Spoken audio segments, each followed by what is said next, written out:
Wednesday, May 3rd, Oldham County Code Enforcement Board meeting is now open. The first item on the agenda are the minutes. Has everyone had a chance to review the minutes? Are there any changes? Yes.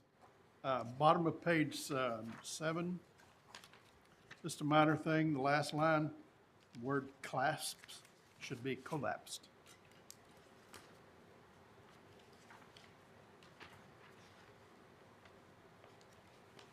Okay. Okay. Are there any other changes or amendments? Okay. We will get that corrected. Do I have a motion to accept the minutes? So moved. Do I have a second? Second. All in favor, say aye. Aye. Okay.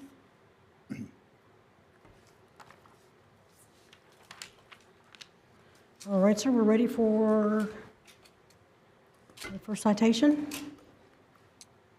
So our first case at today's hearing is citation number 689, 3831 Scarlet Oak Lane. This is against Fisher Homes. The owner on record is Fisher Homes of Louisville, Kentucky. This hearing was not requested. This is the general location of the property in question.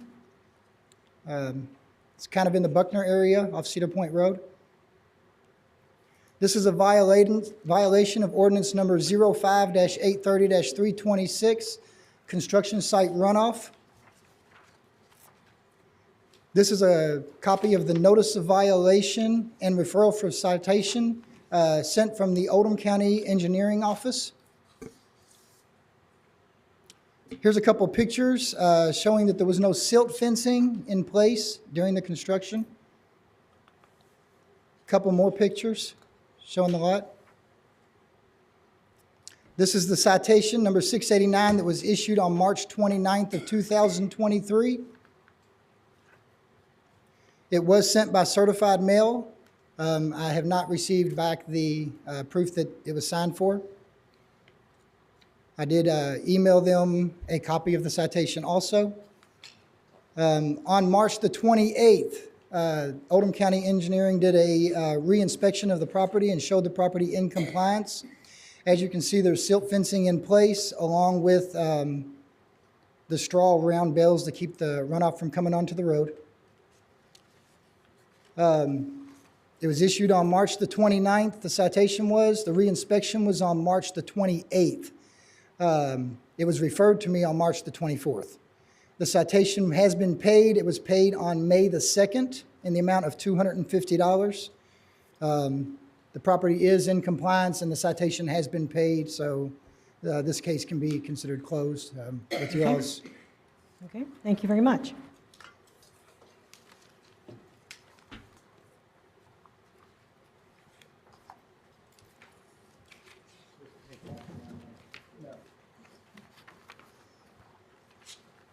Do they have to approve to close it? Okay.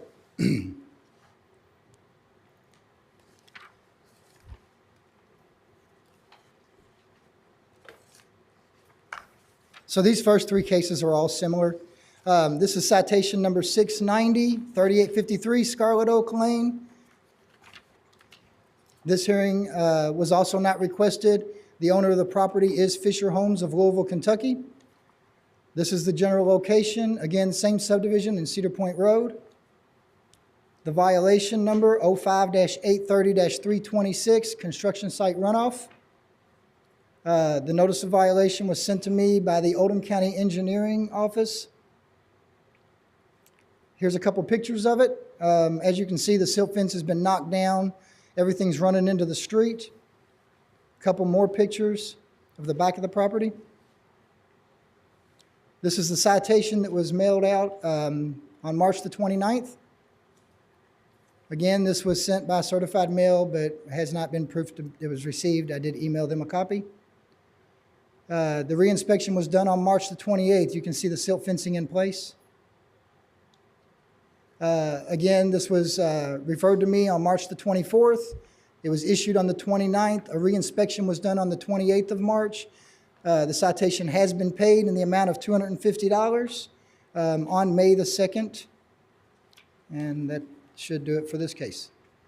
Motion to close? Okay, we need a motion to close. So moved? Second? Second. All in favor? We didn't do it on the last one, so we don't have to do it. Oh, we don't have to? Okay, fine. It's been,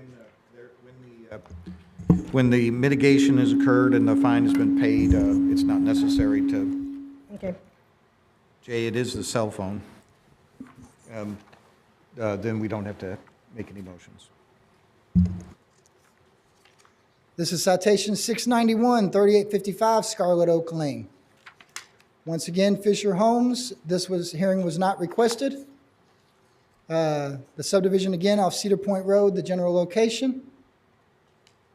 Violation was ordinance 05-830-326, construction site runoff. Copy of the notice of violation and referral for citation from the Oldham County Engineering Office. These are a couple pictures, one picture showing that there was no silt fencing in place. The citation was sent out on March the 29th, citation 691. It was sent by certified mail and emailed to them. Here's a picture showing the property in compliance with the grass straw along the front. The citation was referred on March the 24th. It was issued on the 29th, re-inspected on March the 28th, and was paid in the amount of $250 on May the 2nd.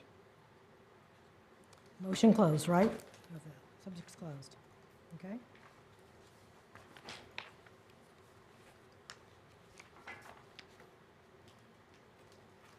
That's the easy part. When we get them on the agenda for the code board and they clear up the situation, pay the fine, y'all don't have much to do.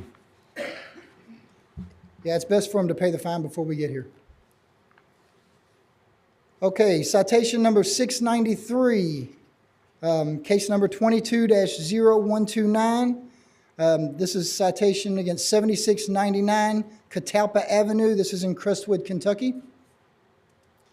The owners on record are Raja and Donna Martin. They do reside at the 7699 Catalpa Avenue, in Crestwood. This hearing was not requested.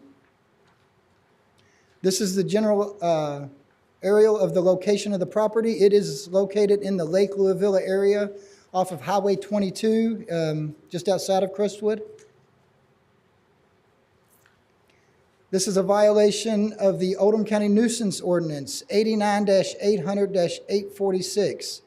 On the property, there's lumber, junk, trash, debris, and equipment, furniture, stoves. There's quite a bit of stuff on the property, as you'll see in some pictures.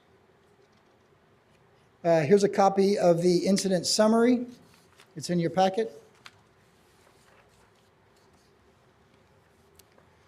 So on November the 22nd of 2022, an inspection was conducted and found the property to be in violation. I did take several photographs that day. I did speak to a Donna who was at the property about bringing the property into compliance. We discussed the piles of debris and the pile of stuff and junk that was located near the end of the driveway, that they needed to be cleaned up and removed or properly stored as not to be in violation. We also discussed the vehicles on the property that were in violation of the nuisance ordinance and that they needed to be removed or properly stored. The first picture you see here is a picture looking down the driveway. Their house is to the left. You can see the pile of debris on the left-hand side right there. This is a picture to the left of the driveway looking towards the front of the house. You can see the damaged vehicle. Another picture of the debris on the left, and then on the right you can see the wood that's piled up and the damaged vehicle in front of the house. Coming down the side of the roadway, down from the house, these are piles of sticks and logs and wood that had been dumped right along the sideway along the property. That's the picture on the left. And on the right is a picture of two trucks that are located back in the woods a little bit, that are off of the roadway that can clearly be seen from the roadway. On January the 10th, I drove by. It did show a little improvement. I did make contact with their son, Michael. He informed me he is the individual who keeps the property clean for the parents.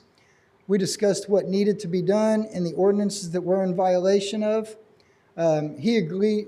We kind of had a verbal agreement that he was going to work on getting it cleaned up. At that time, he agreed to clean the right side of the property by February the 2nd, and then we were going to continue to work on areas of the property to bring it into compliance. We were going to do it step by step, one area at a time. Michael Smith may not be, I know his first name is Michael, Smith may not be accurate. These are the notes that I put down at the time, and that's what was in my notebook. So if you look on this, you can see the picture. There's the big pile of debris where the basketball goal, that had been removed at that time. You can still see some other debris. There's a refrigerator there, I think, and then the pile of wood up against the side of the house. This is another picture that was taken January the 10th, again, showing that the debris had been moved from that was located beside the bus. And there's a trailer full there that I know he was using to haul a lot of that debris out of there with. On February the 2nd, the drive-by showed little to no improvement, so there was some work done on that day, but I did issue him a notice of violation on that day. No, I issued the notice of violation on February the 9th. So February the 2nd, I did a drive-by. There hadn't been a whole lot done, so I issued the notice of violation on February the 9th. Here's a copy of the notice of violation that was sent to him. I gave him until February the 27th to bring the property into compliance, or I would be issuing a citation. These are some photos that I took on February the 2nd. As you can see, the pile of wood is still located on the side of the house on the left picture. On the right picture, if you look behind the bus, there was quite a bit of stuff behind the bus. I'm now finding out that those are bus seats, and we'll go into a little bit more detail about the bus in a little bit. Again, on February the 2nd, none of the debris along the side of the road had been cleaned up. It was still all there. And the two trucks, the picture on the right, that's showing the two trucks still back in the field. Neither one of them had been removed. The week of March the 6th, I met Roger on the property. So Roger is Michael's dad. He is the owner. Roger is the owner of the property. We walked the property, and I took a list of all the areas that needed to be cleaned up.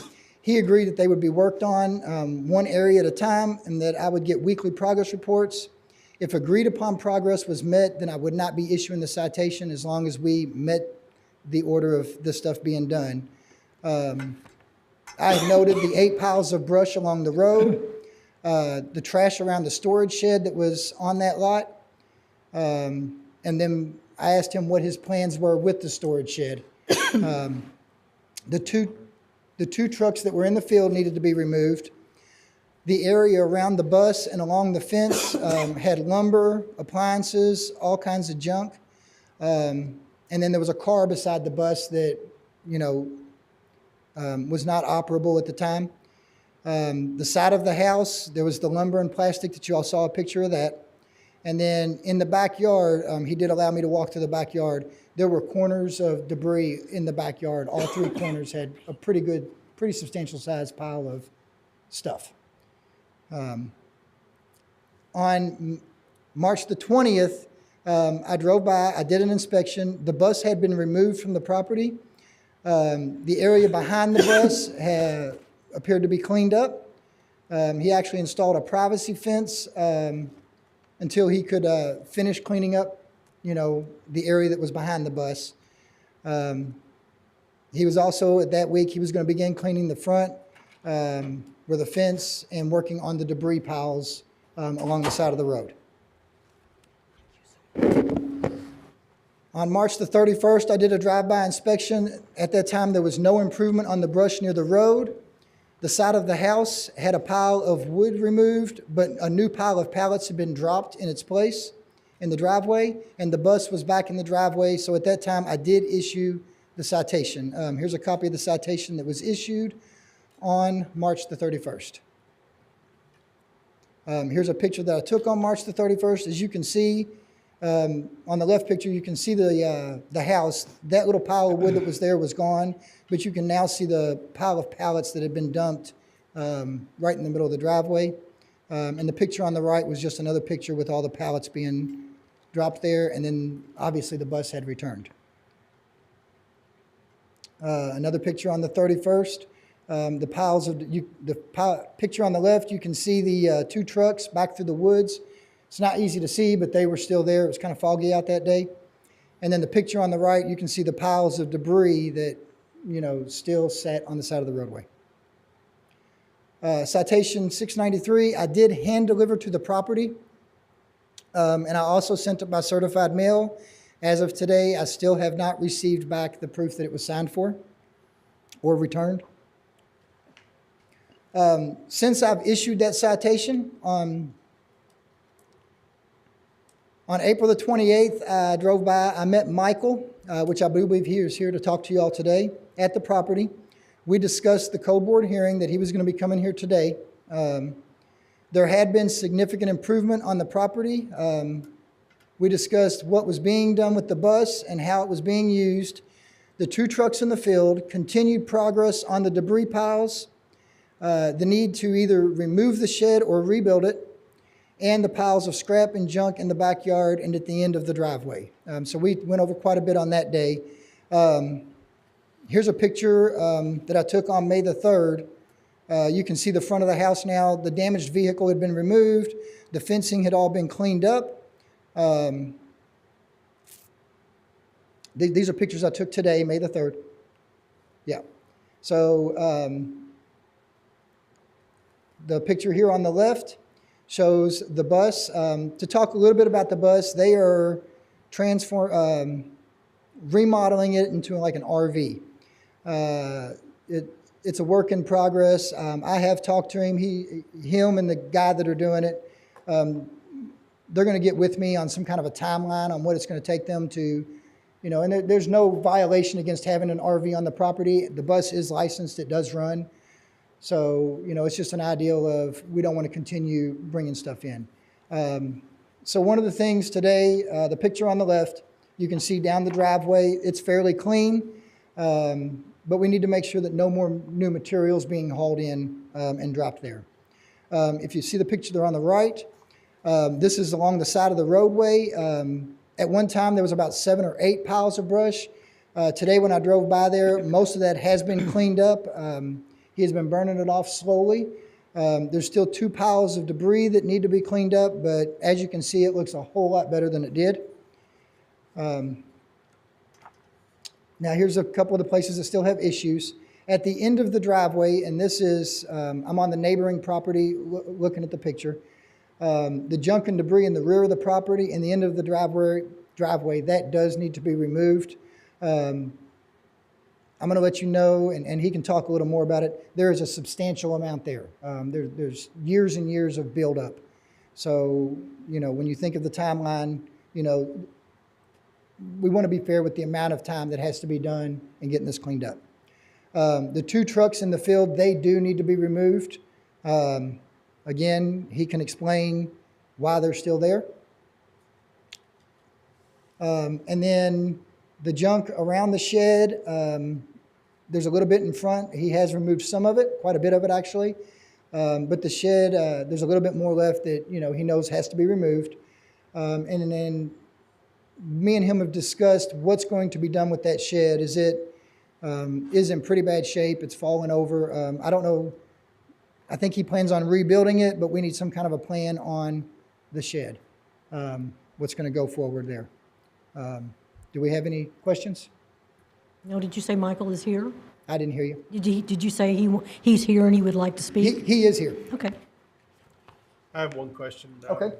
See, the burn ban went into effect 2 days ago, correct? Correct. So he won't be allowed to burn. He cannot burn it off anymore. I know he actually burnt the day before the burn ban, and it was raining. So he's not going to be able to burn that off as far as in a big pile. It's on. Did you not hear me? So he's not going to be able to burn that off in a big pile. So one of my suggestions to that, and again, if he wants to have it hauled out of there, that's his choice. He does have an area there to get it off of the side of the road more. to where it's more in the center until this fall when the burn ban ends. It's actually in a pretty safe spot. It's out of sight until at that time he can burn it. Or there are some logs in there, and he might be able to cut it up, and it's firewood. Some of it, but a lot of that just needs to be either hauled out, or he's going to have to move it off of the roadway and get it where he burnt the other stuff, which is in a pretty safe location, and wait till the burn ban, and then burn it there. I guess in general, if he gets everything else cleaned up, if he can get that moved over there, it's not an eyesore from the road or for the neighbors, and it can be burned off when he can do it. All right, is there any estimate if it continues progress, on when it would be finished?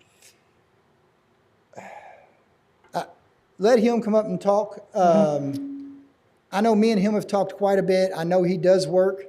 There's a lot Needs there. to come up. I don't know. Let him come up. Let's bring him up. It's too loud. Sorry. Okay. We're going to ask you to raise your right hand.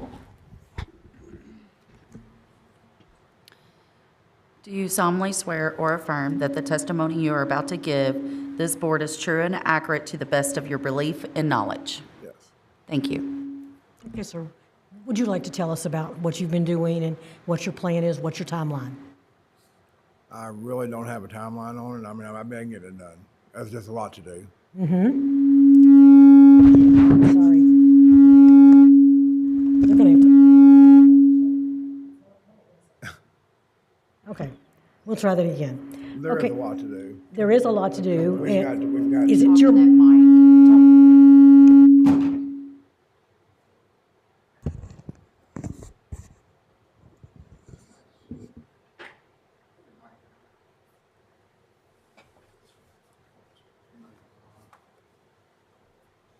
Okay.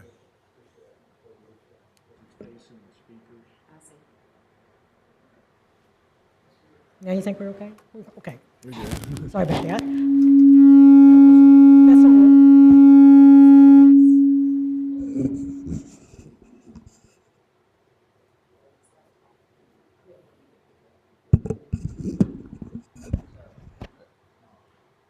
Is that better? Okay.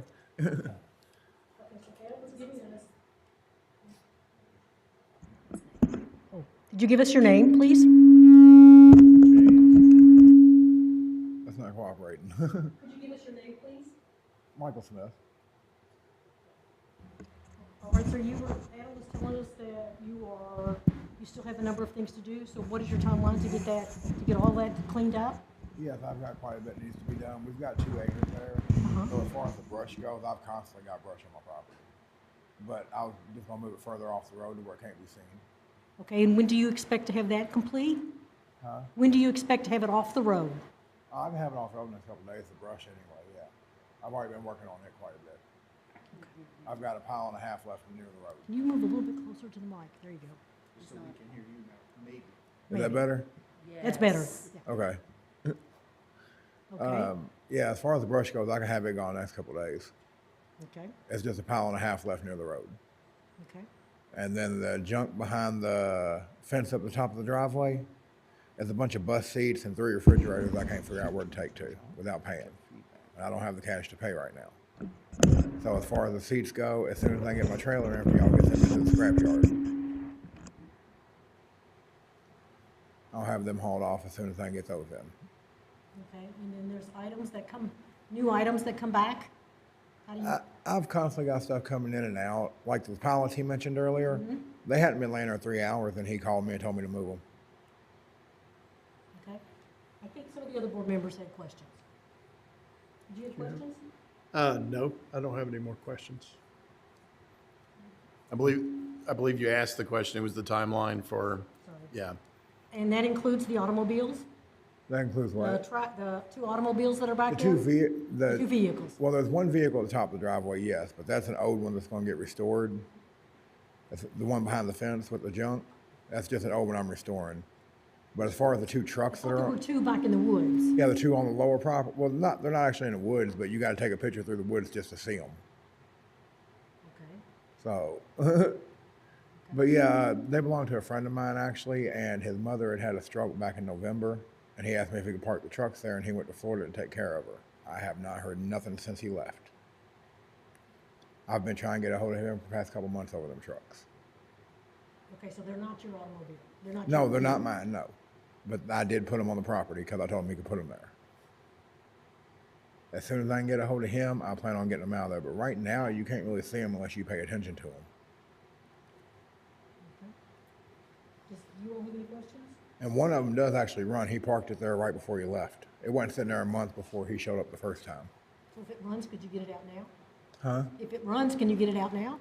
I can move it, yeah, I can move it from where it's sitting at and just put it further back on the property where it can't be seen. I don't think that's the solution.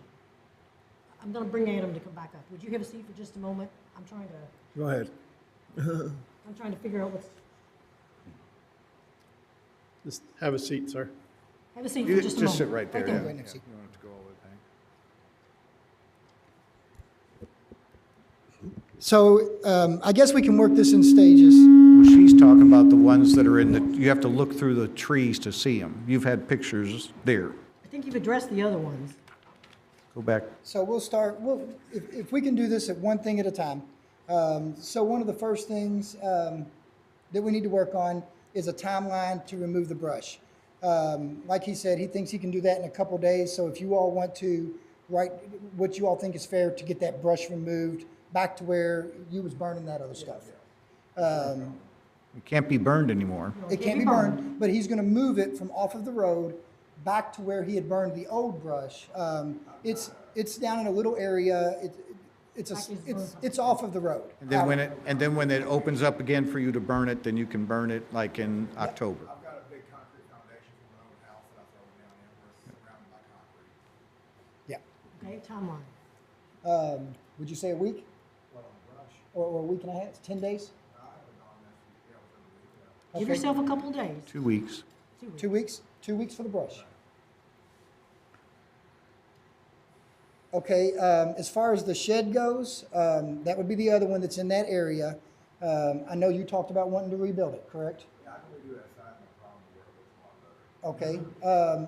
Now, I know on that, that's gonna cost a little bit of money. He's definitely gotta buy some new siding for it. So you come up with a timeline on when you think you can have that shed. Right now, I'll make it to where it looks a lot better than what it does, but as far as fixing the floor, it'll do a lot on that. Well. 3 me and you- months. Me and you went and looked at it. 3 months. That one side needs to be completely replaced. Completely replaced, and that's what I'm talking about. So could you do it in 3 months? Could you do that in 3 months? 90 days? Yeah, I'll do that. Okay.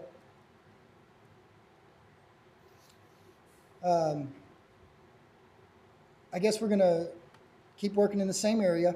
So you do have the 2 trucks that I know belong to your friend. Pushing them back farther, there's neighbors that do live back that way. So pushing them back farther is not the answer. We need to have them removed. One of them we know is in real bad shape. That front one, the windows were busted out. No, that's all busted out on one side because it hit a tree going through the woods. Okay. The one that runs, if you can get it up and running, get it cleaned up and get it in the driveway, you know, as long as it stays clean. But the other one, they've got to come out of there and go somewhere.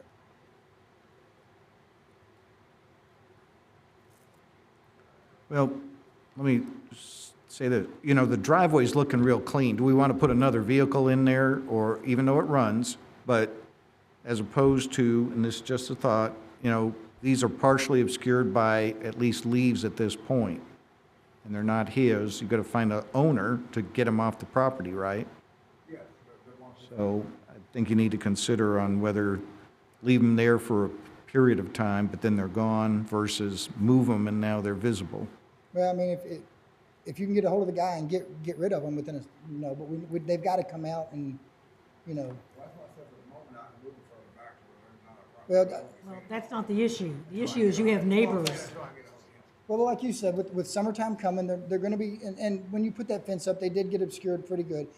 But in the long run, they've got to go. So you come up with a timeline on when you'll have them.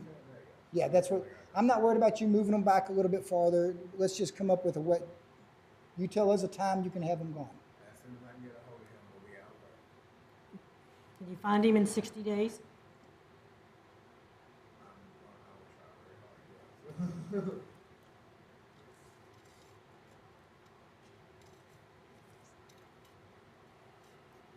Okay. Next, we've got the junk and the debris that is located behind the bus. Yeah, the bus seats. Yeah, the bus seats, the refrigerator, plus what's been piling up back there over the years. We know there's quite a bit back there, yeah. My opinion, I mean, I think me and you talked about it, you probably got 2 dumpsters worth? Easy. An easy 2 dumpsters worth. I know you've been trying to haul it off a little bit at a time. The only other option would to haul in dumpsters. They're about $700 a piece for a 40-yard dumpster. I know that's a lot to ask money-wise, so we need some kind of a timeline on, and I guess we can do it in 2 phases for the amount that's back there. What is outside of the fence, so what can be seen from any other property, and that doesn't mean putting a fence in front of it, and then what you still got in the backyard. Wow, if I move that stuff right there in that corner, I have to, that's what's blocking it all. Oh, okay. So regardless, there has to be. Well, but I'm saying just putting a fence in front of it doesn't remove it.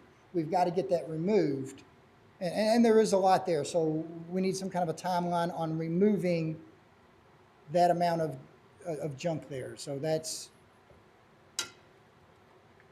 you know, and I understand it might cost you some money to get rid of some of it.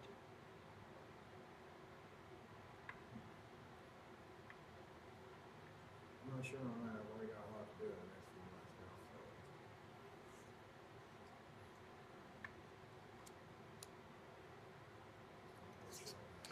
What kind of material is that? It look, I mean, I'm seeing the It's, natural stuff plus, there's natural stuff, there's wood, there's 1 or 2 refrigerators, some scrap metal, I think there's some tires back there.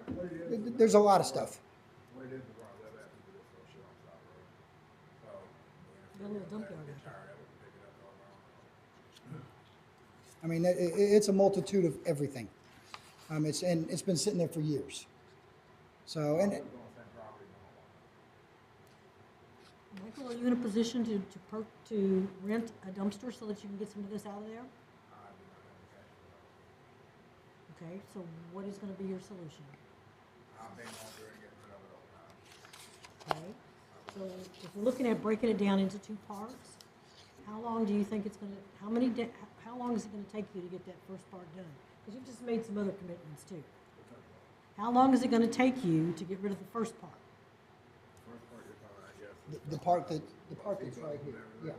Now, you've made some other commitments. And I know you're going to which you can take us to the dump for free, some of it. A lot of it you can take to the recycling center, the tires our recycling center will take, and this is just a matter of trailer full after trailer full, at least 1 trailer full a week. If- But I have been working on it, I just also work a lot, I'm also doing that. Can you do a trailer full a week? I haven't tried to, yes. I really am. well, again, he's made commitments, like you said, it can't, may not be able to start immediately, so, yeah. So you gotta look at what you're already committed to and say, okay, I gotta do that first. I've got a lot of other stuff in front of that. Yeah. Yeah. And this was, you know, stuff that can only be seen from the one property. So can we do 3 months on this, not to be completed, but to at least to have been substantially?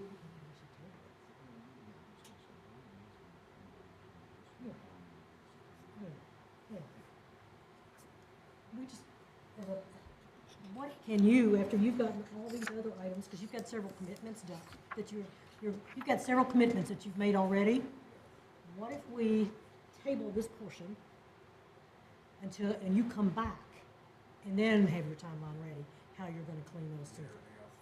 Uh-huh. Yeah. Can I ask a question? right ahead. Was it easy for you to come to this meeting? I mean, no. At first he told me it was 3, and Yeah. But I mean, it's like, but you're heading towards, take some time to think about this commitment on this stuff. How about just communicating back to Adam within a week, telling him how long it's going to take you to get rid of the rest of this stuff? So, does that make Does that make sense sense? for the rest of the He's board? committed to a number of things. but think about it, and as soon as you can, on the stuff that's on the left side of this picture, come back, send Adam email, letter, phone call, whatever you can, and give him an estimate of when you can have it removed. And Adam will also follow up with you too. So, One last thing, and I know me and you talked about this. Adam, do me a favor, turn the mic, put the mic back up again, see if we don't get feedback. Yep. Okay. We need to make an agreement with him that no more new stuff is coming in. You know, and I know I talked to you about that today. We can't be bringing more debris in and piling it up. I mean, I know you said what you do. You know, you scrap metal and stuff like that, but we can't bring it in and drop it on the property.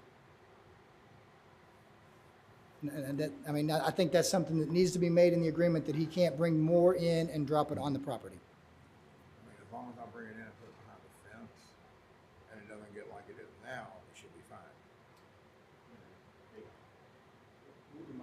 So you can hear. There you go. You tell them. Well, I was just saying that as long as I bring it in and it doesn't look like it does now, it should be fine. Because like I said, them pallets was only laying there 3 hours before he called me, told me to move them. I was at work when he called me. I didn't even know they was getting dropped off just yet. And most of the time what I bring in does go behind the fence, to where it can't be seen from the road. I just have a really nosy neighbor that does not like me, and I just happen to join his property next door, and that's why these pictures here have been taken. is there anything else? Nope. I have a quick question, if it's all right. What is the rule with the fencing and having stuff behind the fence? Does it still break the nuisance ordinance if it's behind the fence? It can't be seen? It does, and it depends on what it is. Anything that I can see from any neighboring property, so from any adjoining property owner, or from the roadway, if it can be seen, it is a violation of the nuisance ordinance. If he was to have abandoned vehicles there, and I know about them, there's still a nuisance violation. Just because I can't see them, they're still in violation. So the violation still exists. So for someone to have all this debris in his front yard, and then to say, well, I'm just going to push it back and build a fence around it, it's still in violation because it's still there. Just hiding everything behind a fence is not a solution, or is not all of a sudden put it in compliance. Just putting a fence Yeah, around. because I read it in the code book that it says as long as it's behind the fence that it's fine. As long, I mean, not, of course, not dumping oil, nothing like that back there, but it's just sometimes it might take me a couple months to get a load of scrap taken. I mean, I don't pick up a bunch at one time. And sometimes it will sit back there for a couple months before I would take it in. Or like the pallets he was talking about, I'll bring those in, I'll strip the other part, take the wood out of them and build things with them.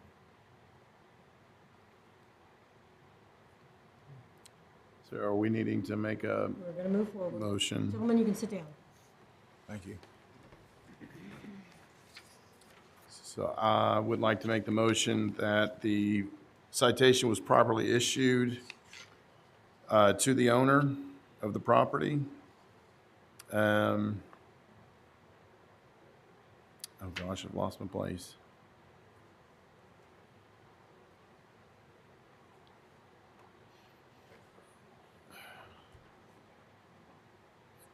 And that it's in violation of the nuisance ordinance. I think that's what I was going for, yeah. Second. Okay, we have a second. All in favor, say aye. Aye. Okay.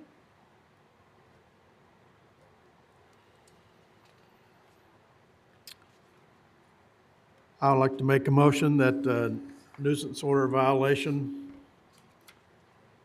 exists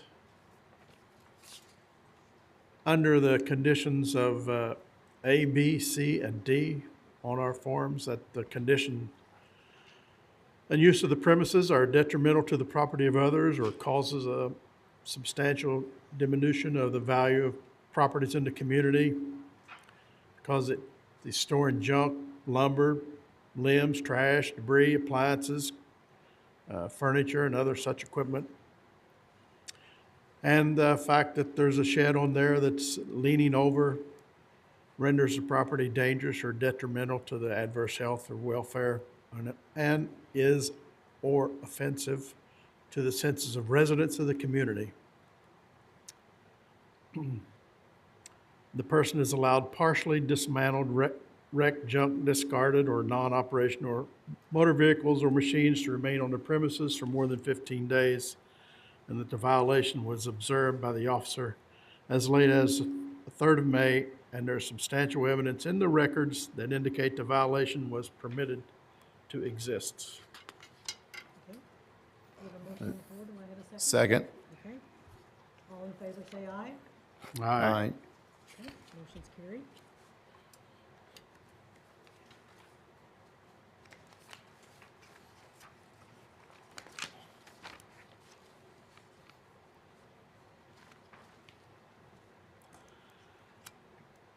I'd like to make a motion that we table any other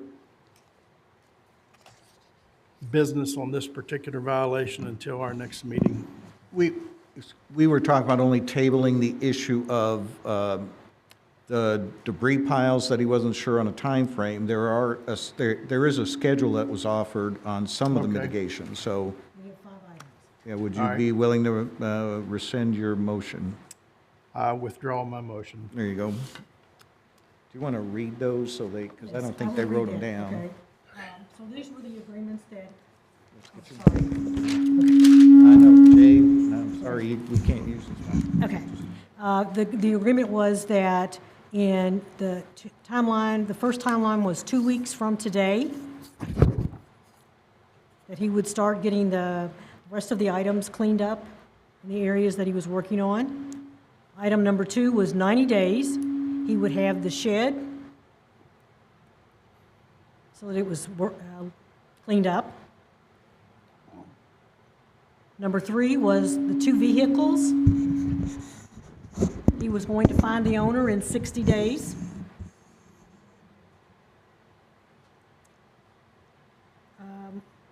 His number 4 was. And remove them from the property. And remove them from the property, right. Number 4 was a fence outside where the debris is. Once he's going to clean all that debris that's on the outside of the fence. And that he would, let's see, and he would be back with Adam in 1 week. And then the big items on the side of the road, it was, we're going to look at making an agreement for future dumping. Removal, yeah.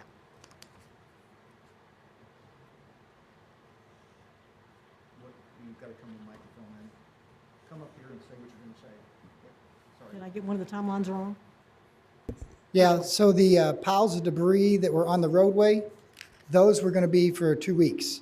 The junk debris behind the bus over by the fence, that's the one he's going to get back with me within a Okay. week.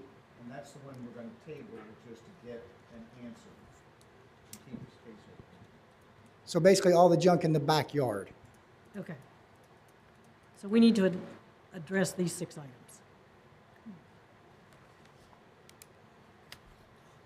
So that's a mitigation plan. Just make a motion to adopt the mitigation plan. Yes, I make the motion to adopt the mitigation plan. I second. Okay, all in favor, say aye. Aye. Okay, Now I can table the last item, okay. which is The, The debris piles that are debris pile. behind it's the in the bus. back. So we can address this at a future meeting when he gets back with Adam regarding the Got it. schedule.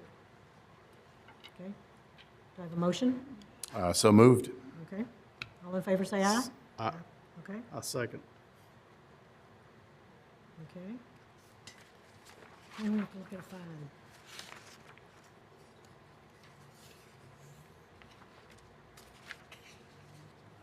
What would be the civil fine?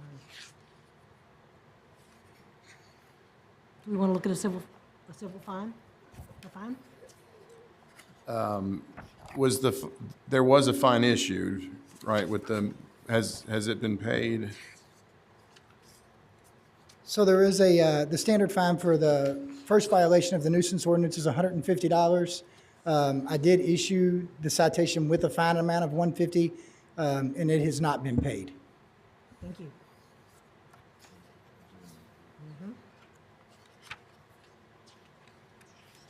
With a $150 fine, there is an option.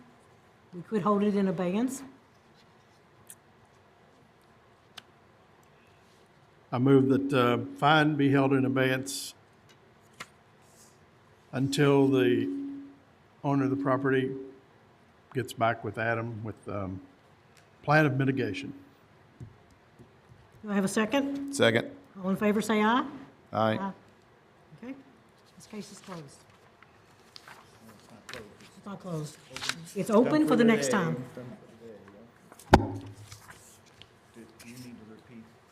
Oh, I do. I will do that. I'm afraid to use that.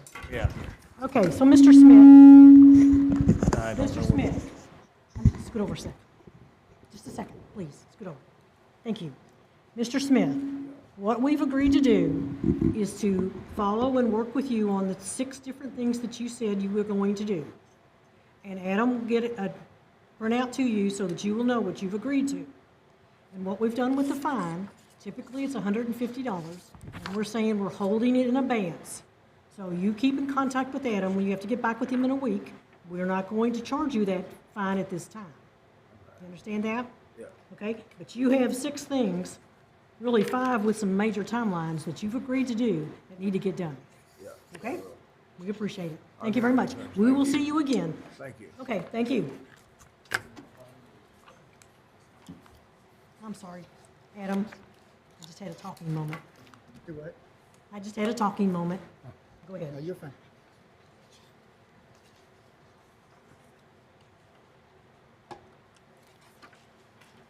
So, I guess, so on the agenda, we had citation number 692. This was for Joe Adair.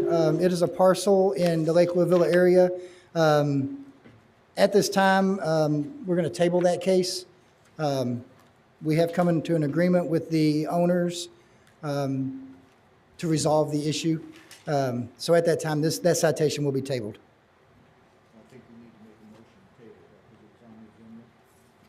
Okay, we need a motion to table this citation. So moved? Second?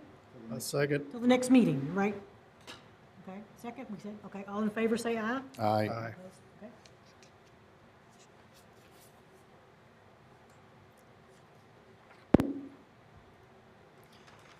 So our next case is citation number 694. This is 1407 Grandview Court. This is in LaGrange, Kentucky. The owner on record is Wendy Summers of 1407 Grandview Court in LaGrange. This hearing was not requested. This is the general location of the property. It's in the Crystal Lake area, Crystal Lake subdivision. This is a violation of Oldham County Nuisance Ordinance 89-800-846, Section 1. So it's a nuisance violation.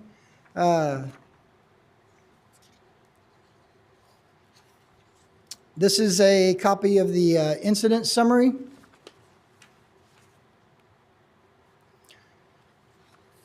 So this case goes back to September of 2022.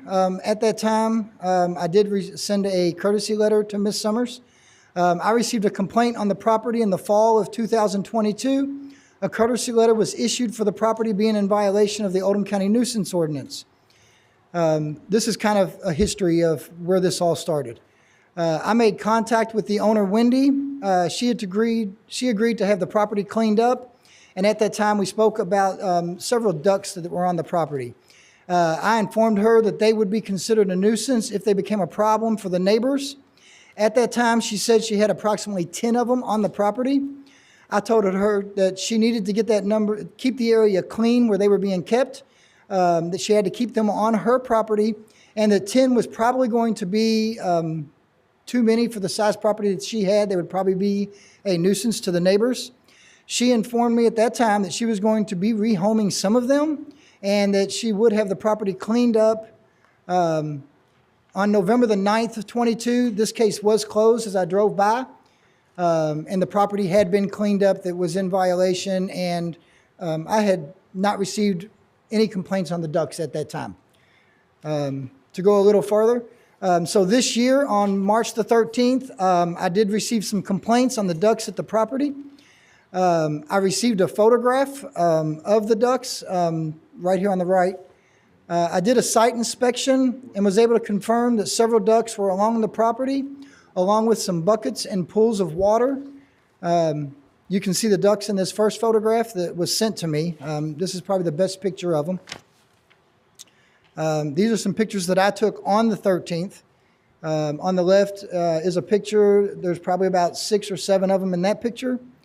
And then on the right picture is some canopies that she had put in for the ducks to be able to go into. And you can see some buckets laying around. I did issue a notice of violation. I made several attempts to contact her by phone, and I left my card on her door. I issued a notice of violation on March the 21st of 2023. You have a copy of that notice of violation in your packet. On April the 13th, I did a site inspection. It showed numerous ducks were still on the property. At that time, I had already made several attempts, all of them to be unsuccessful, to contact her. While standing there and looking at the property, I was able to count 14 ducks. I'm still unsure the exact number that's on the property. Here's a picture on the right of the property that I took on that day. Another picture to the left showing some of the ducks. The picture to the right, you can see some buckets, a small pool with water that I'm sure is what I'm assuming has water in it for the ducks. On April the 13th, citation number 694 was issued. In that citation, I did note that the ducks are considered livestock. And being the fact that she is in a residentially zoned area and does not have more than 5 acres. In residentially owned area, you must contain over 5 acres to be considered for agricultural use. But we are going after this as a nuisance to the neighbors. Even though I think I did cite her for the zoning on that citation, for the most part, it's because of the nuisance ordinance. I did send the citation by certified mail. As of today, I have yet to receive confirmation that it was received. I also posted a notice on her door on April the 13th. Since the citation was issued, I have spoken with Wendy. She did reach out to me on several different occasions. We have spoke about the ducks. She has informed me that she intends to rehome some of them.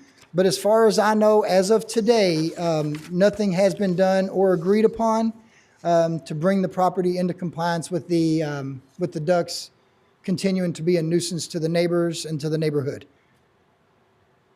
So that's kind of where we're at on it. I do know that she is here to speak, and maybe there might be people here to speak on both sides. Okay, at this time, I'll take any witnesses. I am. In support of the citation, and then She gets the chance. we do whichever way you want, yes. Okay, those in support of this. There may be some in support of the citation. I'm not sure if Okay. they're here in support or not. Okay, yeah, I would like to ask the audience if there's anyone here in support of the citation. Okay, sir, would you come forward?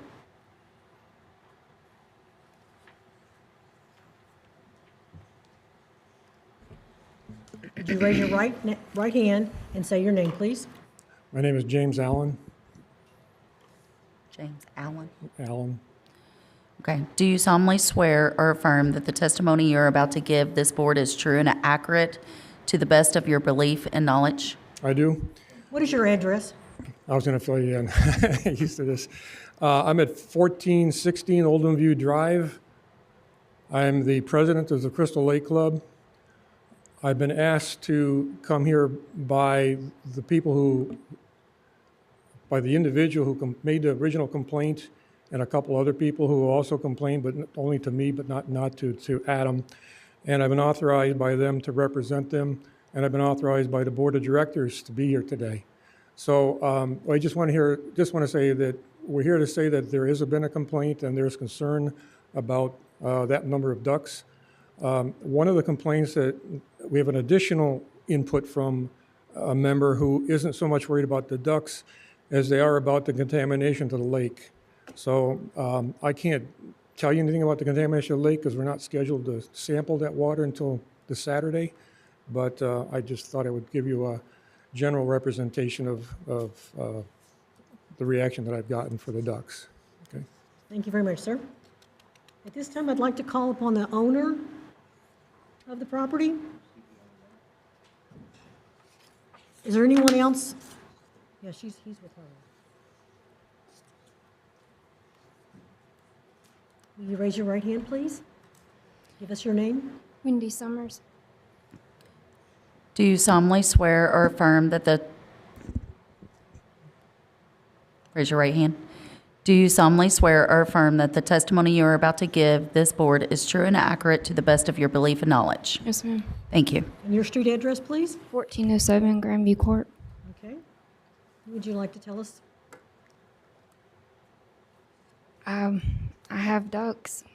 We live in a, You're going to have to speak a little louder. I have ducks. We live in a subdivision with a huge lake. My ducks are not even allowed to swim in that lake, which is sad. But these ducks are what you call, they're my emotional support animals. I have a disability, and they keep me sane. I don't like talking about it, but when all this stuff was going on, I was in a treatment facility, and that's why I didn't get, sorry, I bumped the microphone. That's why I didn't get the citations. That's why I didn't get, they keep your phone so you can't speak to anybody. So I didn't even know any of this was going on. But what happened was there was a huge storm that came through. There's normally things put up, barriers, so you can't see inside the yard. And this huge storm came and blew off the top of the covers off the top of the, I don't know what you call those things, but so the ducks can come and go without the birds eating them. And it just looked real bad. There were buckets everywhere, that had been stacked up from us doing. There's a lot of work we're having to do. The basement flooded, a lot of woodwork on the deck. We're enclosing that backyard area. There's a lot of work being done. There's containers that had been pulled outside. So with the storm, that huge storm coming, it had ripped the thing off the fence. So that, the ducks were visible at that time. Things were visible. I've tried to clean up some of it. The fence is back where the covering. I'm so nervous. The covering is back. As far as feces and stuff like that, we're in a huge lake subdivision.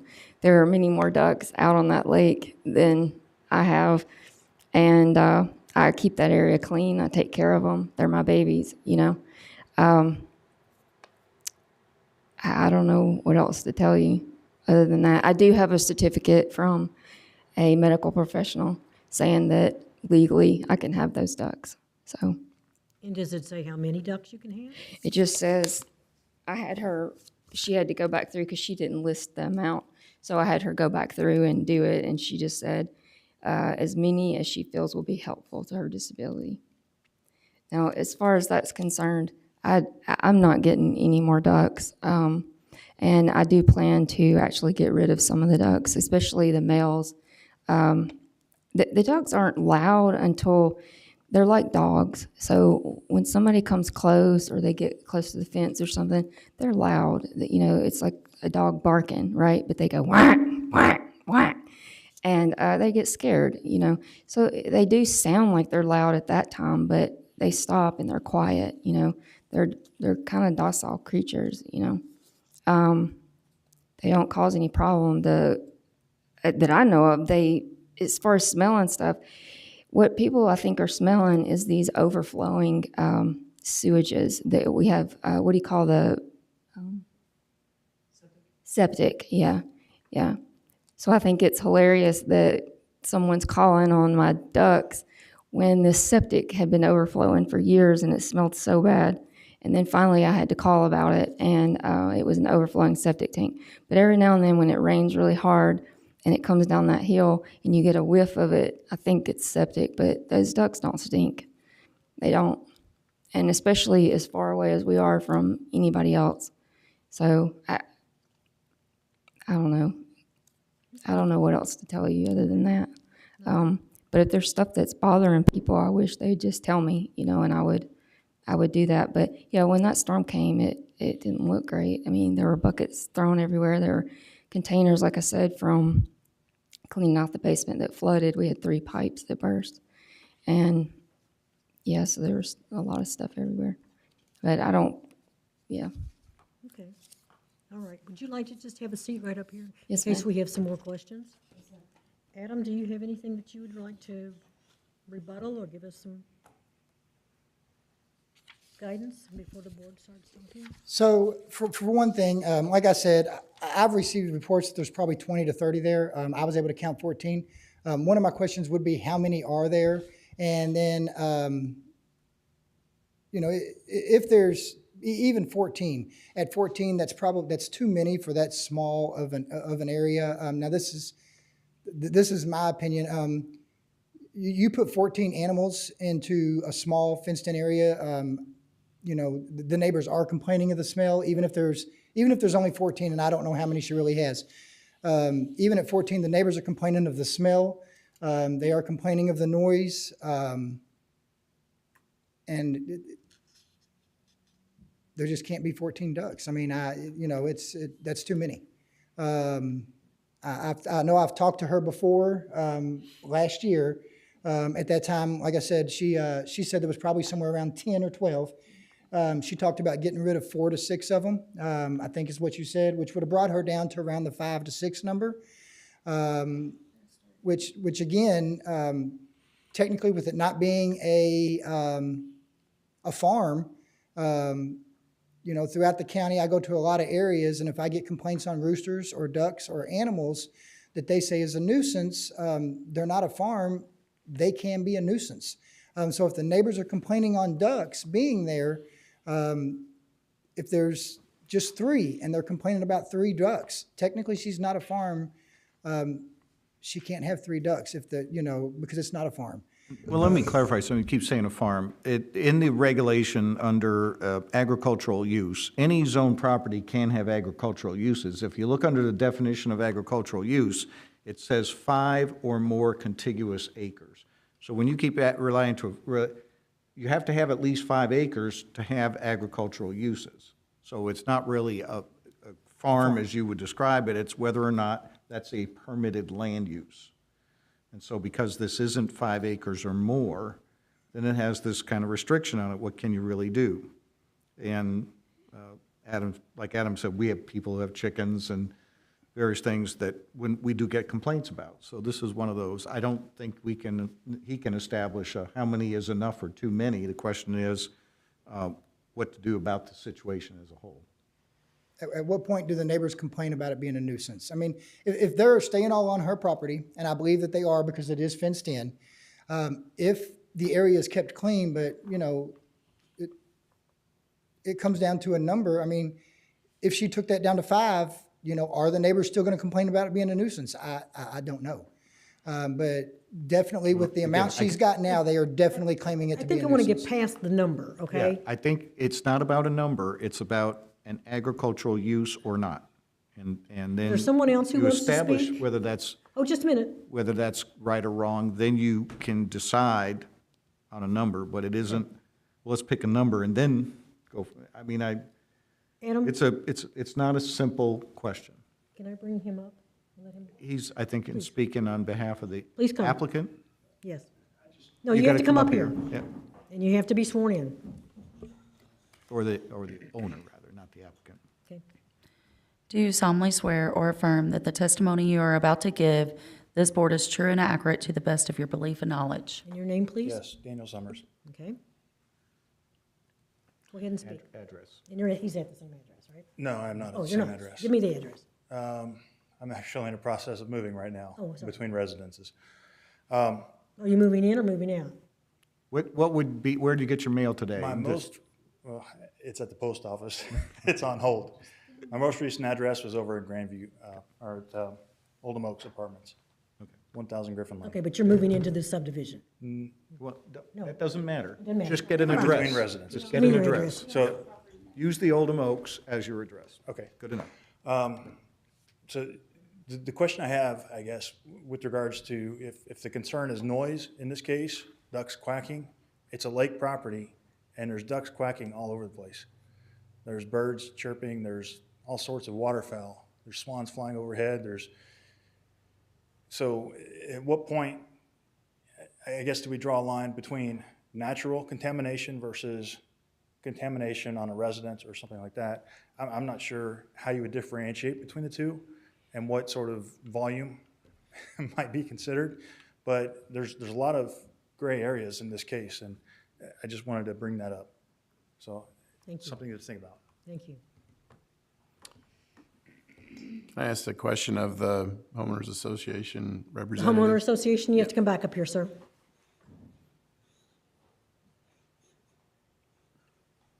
Yes, sir.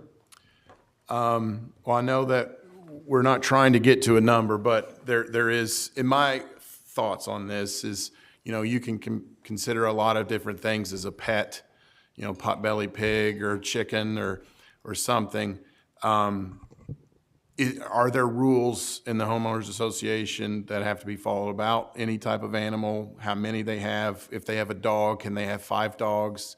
What kind of rules are set for that? First question. Yes, there are. For fowl, which includes chickens, the answer is 0. Okay, so. And those are, let me just clarify, those are in deed restrictions. Those It's are in deed deed restrictions. Yeah. Yeah, I'm trying to get to the whole how many, without trying to say I'm trying to get a hard number of. Yeah, maybe I should. So when this first came to our attention before the first complaint was filed, we sent a letter to Wendy, good neighbor, just say, hey, it's against our deed restrictions. We just have to advise you that we have to enforce our deed restrictions because that's what they say. This is not personal. And that you've got to get rid of the ducks. She sent us a response that basically said that they were her emotional support animal, provided us a certificate that was signed by a counselor and an explanation of what she was trying to do.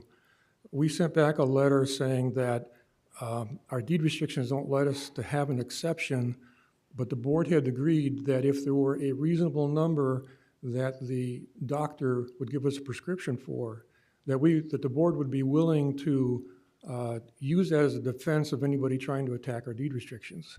Seemed like a humane and reasonable thing to do, but we haven't heard anything, any response at all about that. So we don't know where that stands. Then the complaint case came and Adam was going to take it over for the trying to figure out what a number would be. So our response would be, if you allow a number, we would then consider a number if a doctor's prescription said that was what's necessary to be compassionate to Wendy's situation. As long as it also was, the property was taken care of, and all the other constraints are regarding, a good farm. They had to be fed, they had to stay on the property. There couldn't be a lot of pollution, and there couldn't be a lot of other nuisances that come up as a result of that. So the bottom line is that the subdivision, the Crystal Lake Club is willing to do whatever we can do to help you, but you have to help us because we just haven't heard anything. Does that answer your question? Yes, sir. Yes, sir. So you would make an exception. We won't make an exception. Well, we're not going to call it an exception. We can't make an exception to our deed restrictions without a 51% approval, but we're willing to take the risk of not enforcing that piece of the deed restrictions if there's a medical reason for it and we have something we can lay our hat on. Okay. Right. We're always concerned about somebody trying to take out pieces of the deed restrictions. There are a lot of people in our subdivision who want chickens. We just redid our deed restrictions the last month or two ago, and it was reaffirmed that they don't want to have chickens and fowl. So we're forced to enforce that. So we send out letters all the time about, we just kicked 3 chickens off the face of the earth just last week, and they're babies, and they all have names and stuff like that. It's a very painful thing to do, but we are compelled to enforce our deed restrictions. Okay. Thank you for that. If you do decide to do something like this, it would help us if you had maybe considered what we need is with some kind of an exception to why we should be having ducks, like a medical prescription. If you, well, not the counselor, but a real doctor, a psychologist, something like that, with a number on it, because as many as is necessary isn't an answer for us, okay? But if you had something like that in your terms, we would use the same kind of thing, okay? Thank you. Thank you very much. Just a moment.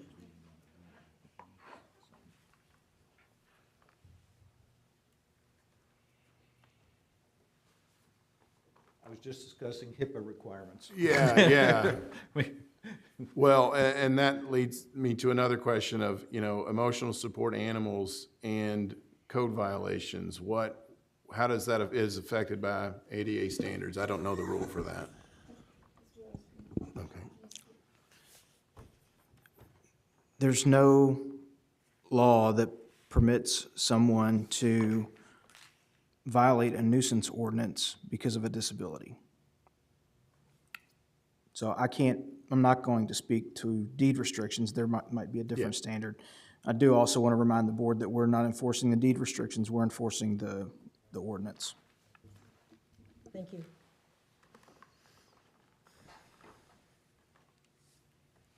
Okay, at this time, are we ready for further discussion?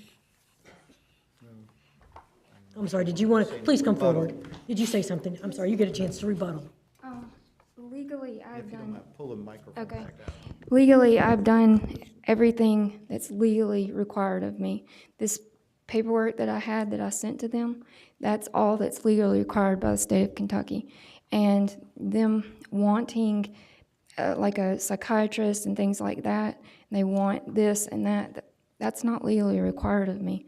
I know that that's what they want, but, and to be honest, I'd planned on working with them and doing that, but like I said, I've had a lot of problems, and so I went to treatment, and I actually just got out of treatment, and I'm doing well, so I'm willing to work and do what they want, but legally by the state, having my counselor fill this out, and she has her doctorate in counseling. She's, she may not be a psychiatrist, but she's a certified counselor. She has her degree in that and everything, and legally that's all that's required. Is for me to have her fill that form out and for her to say that, to say that what they do for me and how they're helping me. I appreciate it. Thank you. And we didn't put that in the record. I was concerned about any evidence that we may have presented that was medical in nature. So you haven't seen it, that they haven't seen that. You're So talking I about should- We it, don't which is need fine. to see that. Okay. It's kind of embarrassing that I don't like. It's not our role. Our role here is to talk about the citation and Yeah. what you were brought for. So please go back and have a seat. Okay. Does anyone else have something?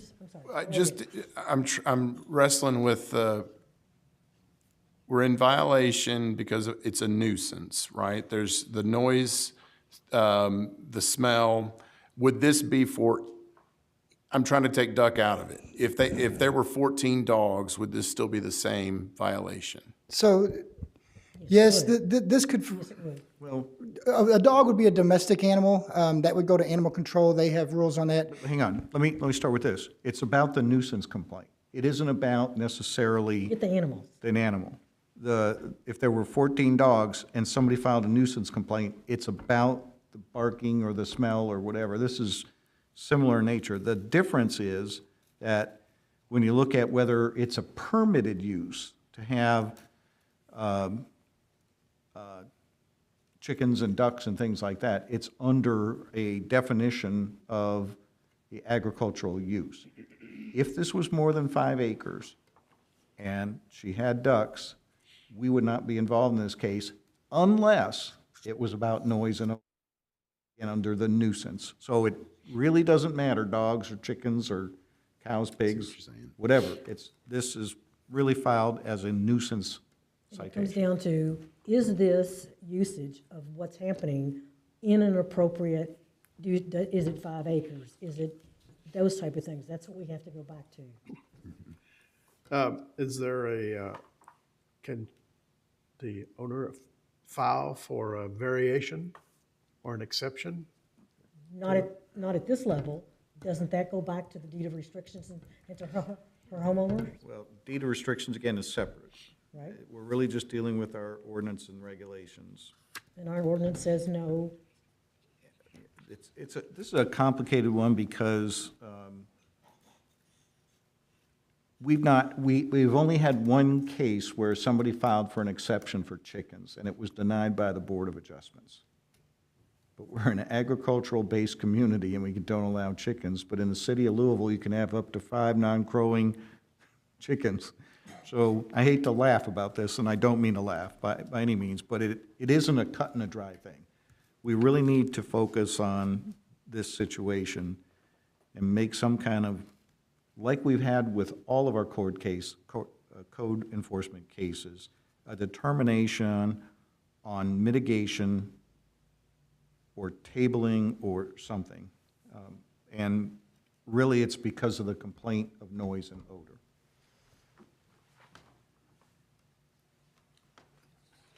I just have something that I just want to offer up. Sorry. It's just something I want to offer up. I keep thinking that this is a neighborhood, and there are 2 individuals who said they're willing to talk together. What if we table this and give them an opportunity to work this out? Because what we do know is that there really shouldn't be this quantity can't be there because this is not a 5-acre piece of property. It's a backyard in a subdivision. So the neighborhood, the owner, and the homeowners association need to come together and see if they can work that out. Because the citation says, if we go strictly with the citation, it's not an agricultural use. So what you're saying is, if the neighbors can come to an agreement on what would be a nuisance or not a nuisance, then we don't have, no, there what I'm wouldn't be a saying, violation. what I'm Moving s- forward is what I'm saying. no, what I'm saying is, in this instance, can they come to an agreement that what they're saying is noise and all those kinds of things can be worked out? Mm-hmm. Should it be worked out that way? Then us coming back and saying, I'm sorry, the citation, we have to move forward. And the citation says no exceptions. It's not 5 acres. And remember, this also under the nuisance complaint of noise, so you can mitigate that. It's really kind of twofold, if you will. It really is there a mitigation, which is what you're offering? That's what I'm offering. Is there a chance that these 2 parties can work it out? And it may end up being, as much as you may not want that, it may be 1 duck. I don't know what you all are going to come up with. But it's something that you will, yes, just a minute. It may be something like that. It may not, both sides, I think you live in the neighborhood. Can you work this out? And now that you know that it's noise and that it's, what else? Smell. The smell. I can't do anything about the smell because it doesn't smell. Well, that's the case you have to present to them. It's not the ducks, it's, I guess. She's got to come up. You got to come back up, I'm sorry. If you want to keep talking, come up to the microphone. Yeah, there's no smell from the ducks at all. Okay, So it's got to be sewage or something that they're smelling. That's my guess. I don't know. So I can't fix that when there's not a problem. Well- But the noise, I don't know. They're ducks. I mean, they're not overly ducky or anything like that. They're just ducks. I mean, just like all the other ducks in the lake. Okay. So, but yeah, I'm gonna reduce the amount for sure. I guess so there won't be so many at once, you know? Yeah, and the buckets and stuff have been picked up and, What number would you suggest? I don't know. I think 10 was a good number. The problem is sometimes ducks come and they're not even my ducks, right? So I can't, if they're on my property, I can shoo them away, but, you know, they come and go. So, but they're not mine. Is there a number lower than that you would consider?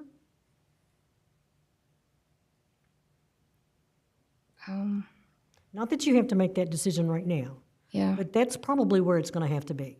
all right. Because you're working with your neighbors now, trying to resolve that Yes, issue. ma'am. And if Yeah. you want to keep some of them there, then you got to give and take. And I know, I don't want to go into the medical I reason. know. I'm just going to be honest, though. Those ducks are no more annoying than their dogs, and I don't understand why they're. Well, then you can file a nuisance complaint on the dogs. I don't want it to be a back and forth. Okay. Okay, all right? Just want to make sure you understand our predicament, right? I Yeah. mean, you have ducks, the number is irrelevant for us. Yeah. There's a complaint Yeah. that having the ducks is not permitted. Right. So it is a violation on the surface from what we're standing. But I totally understand the predicament you're in. Yeah. But we do need to have some resolve to it because we can't keep going Yep. I status understand. quo because that won't resolve any issue, whether we toss it out or not, Right. because there would be another citation coming. That's I correct. think part of the problem too is that when it came through, it kind of looked trashy. You know, the neighbors were kind of souping up the case to be able to do something about it. Well, And that's what I'm saying. I've picked that kind of stuff up, stuff that's visible from the road as best I can. There was a pool. He thought it would be a good idea to put that pool out there, and it was not a good idea because you can see that from the road, and you know. We're But gonna I look- picked that up and all that. So I am confident that you and your neighbors will work hard at this Yeah. to try to get this resolved. yeah. I'm very confident of that. I'm going to ask you to sit Okay. down. Mr. Allen wants Okay. to say something before we go. Also, he wanted to say something. Oh, and so as well. we'll let whoever first. Alan? Mr. Allen, please. Oh, Adam. Whoever. Who are you going to get? So with what you're all saying, with her working it out with the neighbors, so I have received anonymous complaints from the neighbors. And throughout the subdivision, a lot of the complaints that I have gotten have been anonymous. And I don't think that the neighbors want to, or whoever's calling, they don't. It doesn't matter. There's an HOA representative. Let's That's talk what it's to going to him. be. Okay. You're fine. It's not. Mr. We Allen. understand that, yeah. It's very important to the HOA to give us grounds for being able to make a decision. And one of the reasons why we agreed to let the county continue to work on this before we got re-involved is that we need to base our number on your number. We don't want to be in a position of setting a number for the county. If we set a precedence for you guys because we did it a certain way, that's not what we want to do. You're not going to set a number for us. Well, if we end up setting a number that we agree to, it won't work for our understanding of how we want to proceed. We want you to set a number so that we can say, if that doctor says that's a good number, then we can get a medical exception, use the word exception, based on your number. You won't want to let us set a number because, quite frankly, ours will be zero. And because we have to enforce our deed restrictions as they're written. So what we're trying to do is find a way of helping the situation out, but we need you guys to set a number so we can lean on it. Okay. Sir, let me say one thing. I don't think it matters what the code enforcement board decides on this case. It's not going to bind the HOA to follow what we do. I know that, but we just want to lean on it so that, If your number is zero, it's going to stay zero unless you amend your deed restrictions. that's right, that's correct. I And this is- think what he's looking for, though, is an exception that they could have in the file should another case like this come up. Say, well, they got to have 4 ducks? Right. How come I can't have 4 ducks? And there's an exception. The exception is simply a medical condition. Right. Based on And this. it's all about, what the courts decide. I mean, we understand the nature of what we're asking for, Mr. but don't let us try and decide a number, because on the. Okay, Mr. Allen, Yeah. I think you just said it. This is a medical reason Yes, that these ducks are there. right. As neighbors, you all need to work that out. Look, we Well, tried, again, but Cindy, he's trying to support a 0 number in the deed restrictions. And the bottom line is. Yeah, but he all of my- changed- But hang on. All of my history in dealing with deed restrictions with neighborhoods like this is, if you don't evenly enforce your deed restrictions and you come up to a big thing, you can lose.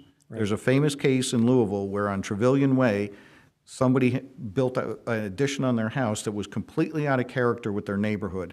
And the neighborhood association went in and said, you can't do that. And that was won by the person who made the additions because mailboxes along the street were all different. And in the deed restrictions, it said they should all be the same. And so the HOA lost. What Mr. Allen's trying to do is preserve that ability to evenly enforce the deed restrictions on their behalf, which again is 0, with an exception. I understand that. But what you have already brought to us is that you're willing to talk to the neighbor about the issue with the medical issue. So you've already made an exception. no, we haven't made an exception. We've been pending a decision on what to do based on Adam's results and the results of this committee. Really, I think we need to make a decision solely based on our regulations I on think so, what to too. do. Right, right. Yep. It sounded like a good idea, Cindy. It was a great but- idea. But again, the complicated thing, and you can sit down, Mr. Allen, thank you, is that the deed restrictions say 0. And they want to uphold a 0. I understand that. And so their answer, like he just testified, would be 0. So we can't put them in a position to go negotiate something. We have to make a decision about our own nuisance ordinance and our citation regarding permitted uses. Sounded like a good idea. Okay. Is, just one more thing, and if I'm out of line, you can shut me down.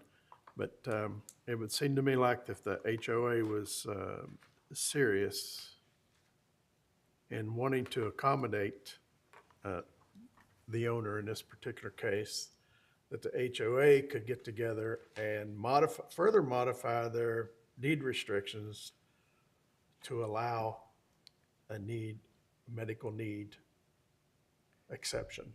In their deed restrictions, they can do that if they wanted to. And that could potentially be defeated by the HOA's vote, or it could take months to do it. Correct. We have a situation that needs to be dealt with as a code board. So I will make a motion that the citation was issued properly. And was this requested, the hearing? And it was not requested. That's the first motion, right? Okay, we have a motion on the floor that it was under procedural matters. I have a motion. Do I have a second? Second. All in favor say aye. Aye.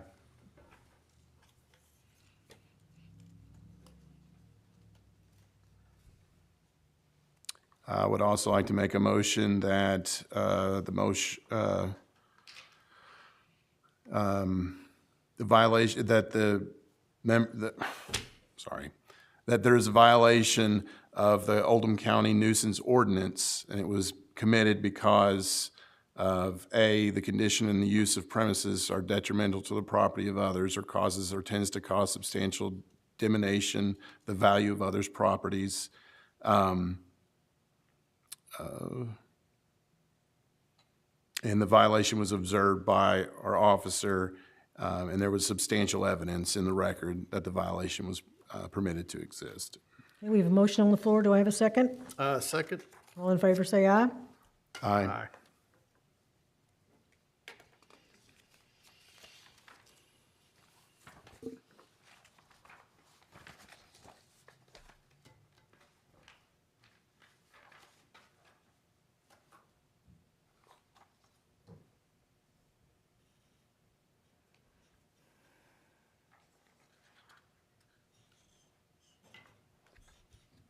And for the zoning ordinance violation, I move that their property is being used in a way that is not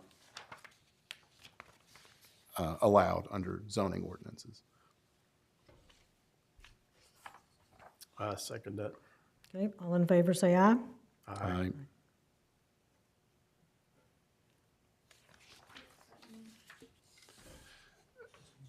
Well, we're not done with mitigation yet, so just hang on now. Do we want to move to final order and a civil fine?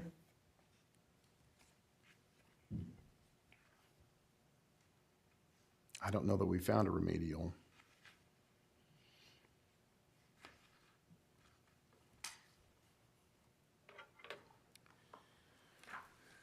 Recommendation? Well, there's a special circumstance, and you can consider a special circumstance in the mitigation by, I think, picking a number that seems to be reasonable for the owner potentially to keep on the property, the number of ducks, to support a personal situation.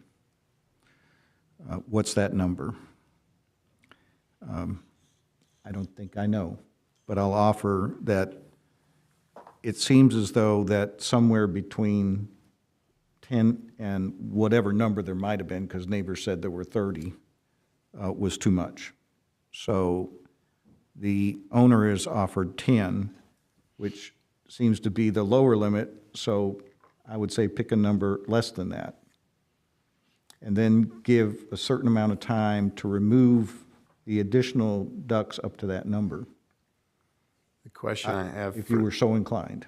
for that, the question I have is what ramifications does that have forward if there are complaints about other fowl, and we've said you can have 10 fowl for other reasons? I would say 6 is enough, in my opinion. That's not based on anything other than hearing testimony. That 10 seemed to be enough to annoy neighbors for getting complaints to Adam.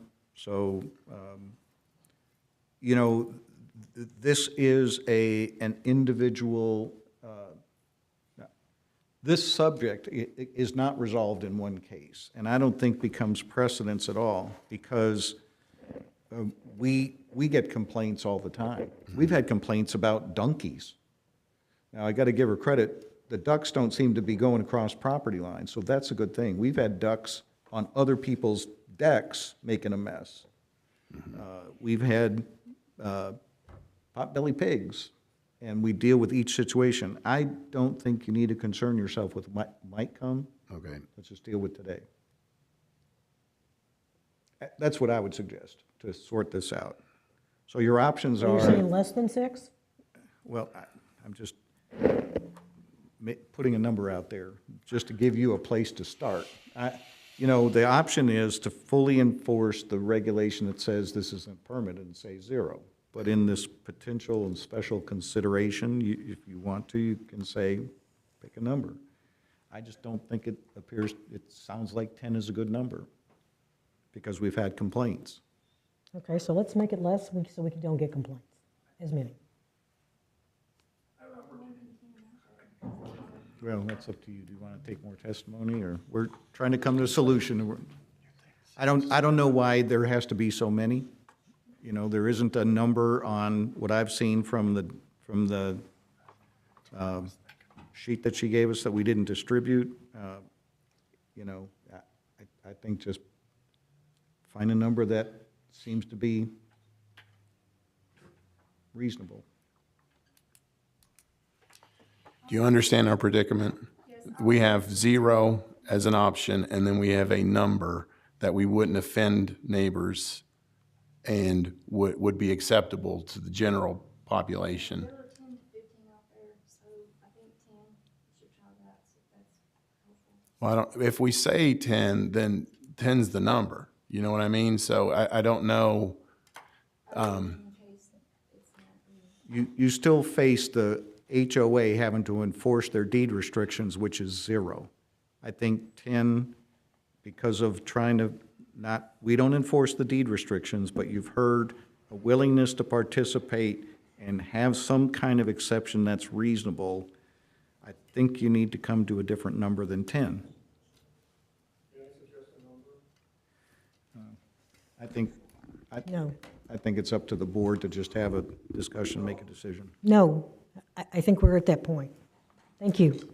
I want to say one thing. I think it's a bad idea to set a number. I think the board should decide whether she's violated these two ordinances and let her figure out how to not violate it next time.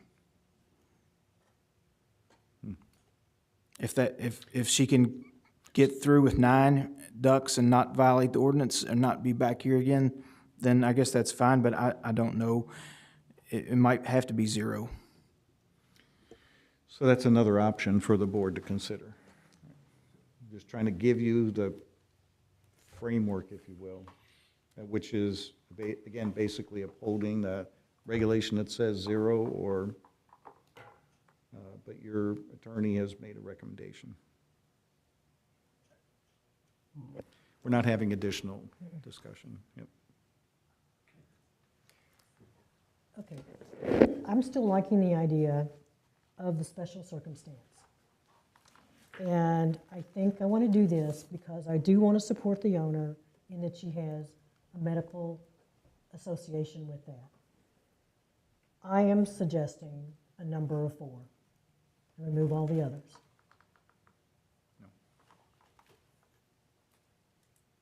And if neighbors complain about that, then the homeowners association and the neighbors have to work that out.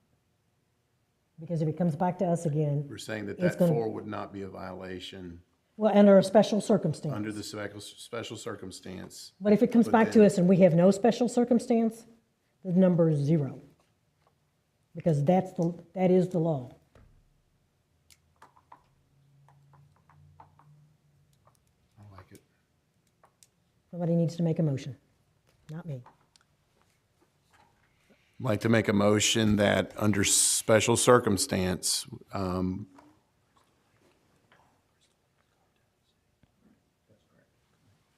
under special circumstance, that 4 ducks would be allowed, that would not be considered a nuisance violation.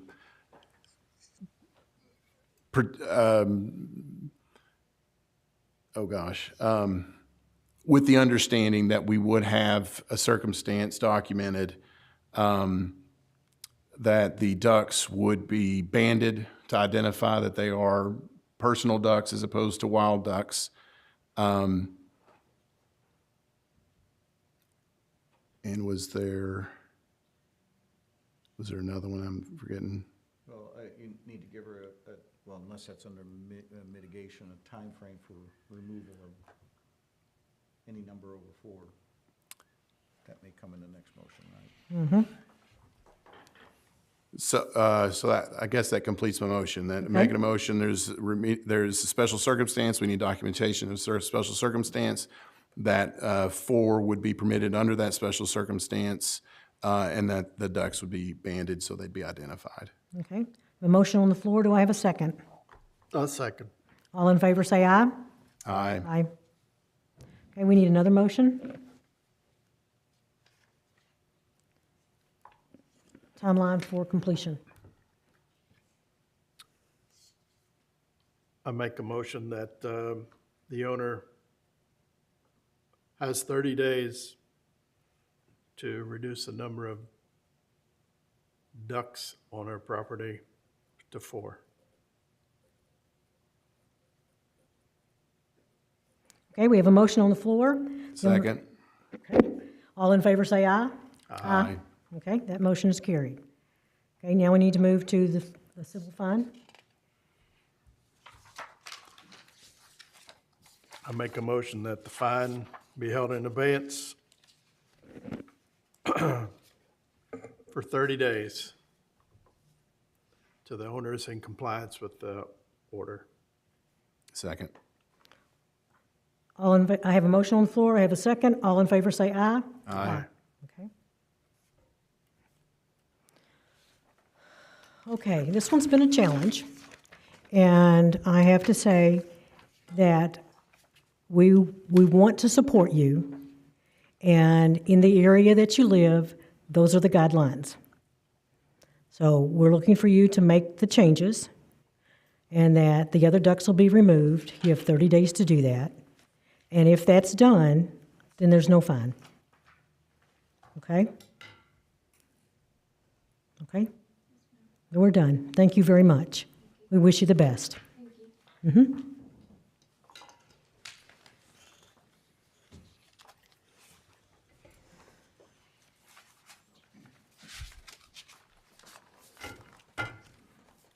We have old business still. We still have old business? Yep. Okay. I think it's update on,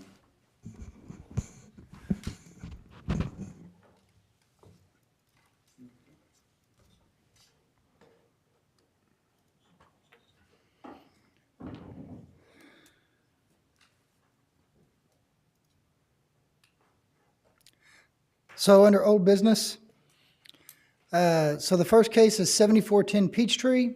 This is one of the ones we've heard for the last 2 months. This is Mr. Crawford with the septic tank that is collapsed. So on May the 1st, I spoke to Mr. Crawford. As of that date, nothing has been done. He has not made any payments towards a down payment on a septic tank. I have spoke to Jim Urban because I know last time you all wanted me to discuss moving forward with the fiscal court. So I have spoke to Jim Urban about the procedure to get this resolved through the county, and y'all can talk to Jim. Hey, Jim, we're going to give you the floor. Well, one question. There was another one in the motion that was made to table it. He was going to put up a barrier or some sort of something to keep people from Nothing has been falling. done. Okay. well, the difficulty is fiscal court does not remedy situations on people's properties other than dilapidated structures. We have no funding source for doing it, and I don't believe that fiscal court actually has a desire to start doing it. So we've talked about, well, all right, we staff, Adam, myself, others in the office, about what to do with this situation. I don't have an answer for what to do other than I don't think taking it to fiscal court is going to be a successful procedure, and it could take a long time to go through whatever it is we're doing there. So I wasn't here for that case or for the meeting. I don't fully understand what Mr. Combs was thinking about and advising it go to fiscal court, but there isn't really other than dilapidated structures and enforcing citations. And I don't know, Matt, if you've talked about it or have any recommendation, but I don't know what it is. Well, the only thing I can think would be acceptable under the existing law is to keep issuing a fine until a fine is not paid, and that might be the situation already. Once you have a fine that's not paid, you can put a lien against the property, provide enough time for that lien to be released by payment, and if that's not done, then ask fiscal court to authorize a foreclosure suit and basically have the master commissioner sell this property, have a new owner come in and fix it. I think that's the answer on all of these cases that are not resolved through agreements or mitigation agreements, orders. It's just a long, burdensome process that I don't think that any county does on a regular basis.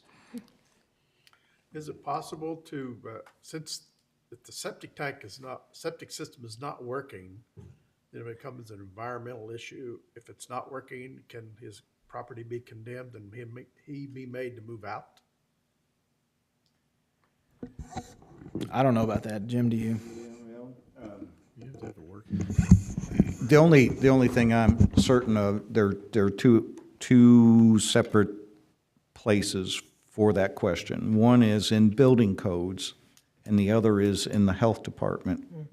And the health department, as I understand it, has limited enforcement authority. They can, but even that is, I think they take them to court. I'm not sure, but our building codes, there's an unsafe structure clause, and it's all about meeting the building codes, which puts us back here, quite honestly, at the code enforcement. Only if it's an unsafe structure and uninhabitable, and I'm going to say structurally, have we ever done anything through fiscal court. As I understand the situation, Adam's told me about this through all the steps. I've talked to Charlie Ward from the health department about the situation. Placing fines on this piece of property does nothing. He doesn't have the money to put in a septic system. He certainly doesn't have money to pay fines, or even and the property is not in a great condition that it has very limited value. So, But that's our next step. That's our only. it is a step. I mean, we could establish the fine, make him pay the fine. He doesn't pay the fine. We could start putting liens on it. We can keep going back and giving citations. I'm at a loss for really what comes next. You know, we've had other situations where we got other social service agencies involved. And you'll remember on New Cut Road, where it took 10 years, but we finally got social service agencies involved and a willing buyer, and the person was removed to a much better living situation. Lived there 6 months and passed away. At least they didn't pass away in this unsafe condition. It's a tough one. I've been doing this a long time. I don't have a clear path. Is there anything in the plumbing guidelines? Well, again, at the health department. But what I understand from Charlie was that when it was being pumped out of the pit onto the county right-of-way or the road right-of-way or something, that was a public health safety issue. But the fact that now there's no pump pumping it out and it's covered, they have, again, limited enforcement authority. There's a statute I found just the other day. I was looking for something else completely, that if you're a urban county government or a city of the first class, and I forget what it says, it was one short paragraph, but it seemed to give us a little ray of hope, but we're not an urban county government and we're not a city of the first class. So it didn't, I don't know why the statute didn't include rural counties or regular counties, because that's where they'd find this kind of situation, but it is what it is. So,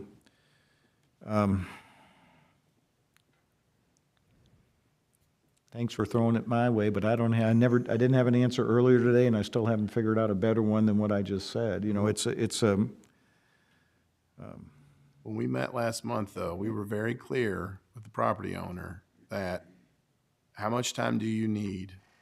Are you going to do this? And you understand that if you don't, then we have no other option. I mean, that was kind of where we left it. So I don't know that we have, I don't see us tabling it would do any good either. Well, he assured us that he would, it's the time of the year when he can make money and he'll have plenty of work and he'll be able to financially afford to do that. So has he, when you said that he hasn't made any payments toward it? I've made several attempts to contact him up until May the 1st. May the 1st, I was out there for another case.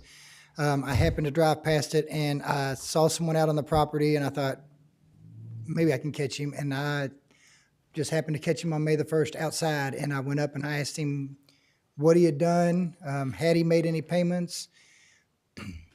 To be honest, he said, and he told me, he said, no, I haven't done nothing.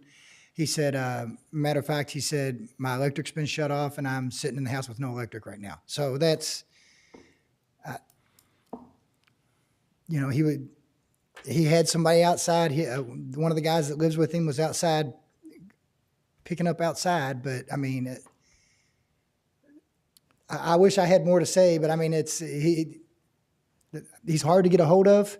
And when I do get a hold of him, I mean, I just tell you all what he told me. I mean, I wish I brought good news, but this was the news he gave me.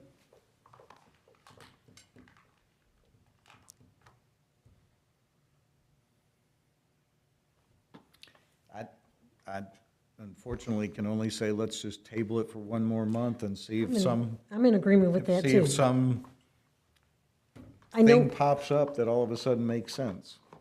I don't know what else to do. I don't see really a clear path, and Matt, unless you've got other words of wisdom, I don't know what else to do with this.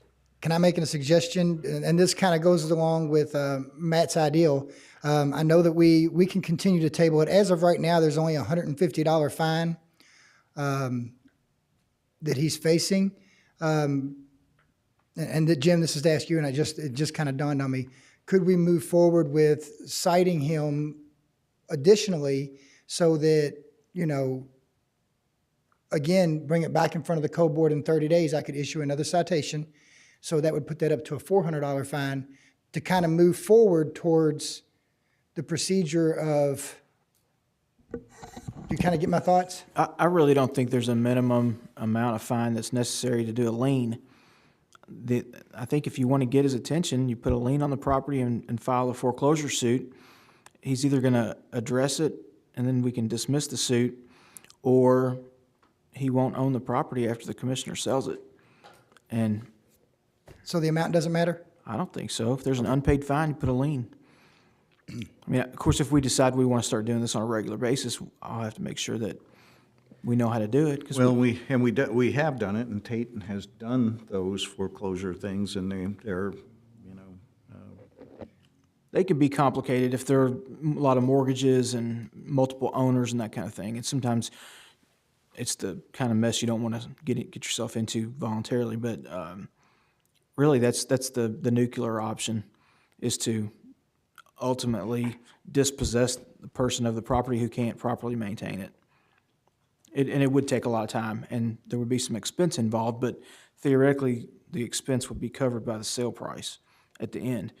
But if there's a mortgage, then that might change things. So a lot of moving parts. I can't say that I know enough about it. I couldn't do one tomorrow if I needed to do it. It would take a lot of research. We have forced commissioner's sale twice, and we're working on a third one. The third one's the real complicated one, but the other two, Cindy, you'll remember because you've been on here, on Floydsburg saying Road. old? Huh? On Floydsburg Road, there was a daycare. yeah. And the owner essentially thought she had lost it to the mortgage company, but all they did was file a lis pendens. So she walked away, and we kept getting complaints, and finally came to the code board, and she showed up, and under testimony said, I don't own this. Well, in fact, she was still the owner of record. But as a result, we placed a lien on the property, and the mortgage company fortunately had forgiven the mortgage or released the mortgage and had no interest. They weren't from this area, and it forced a commissioner's sale. There was another one on Old Zaring Road. So there is a mechanism for us to force the sale of the property. It does take time. So at this point in time, would it be best for them to go ahead and enforce the fine, $150? I it move hasn't- forward towards sending the paper saying we're going to place a lien on the property, and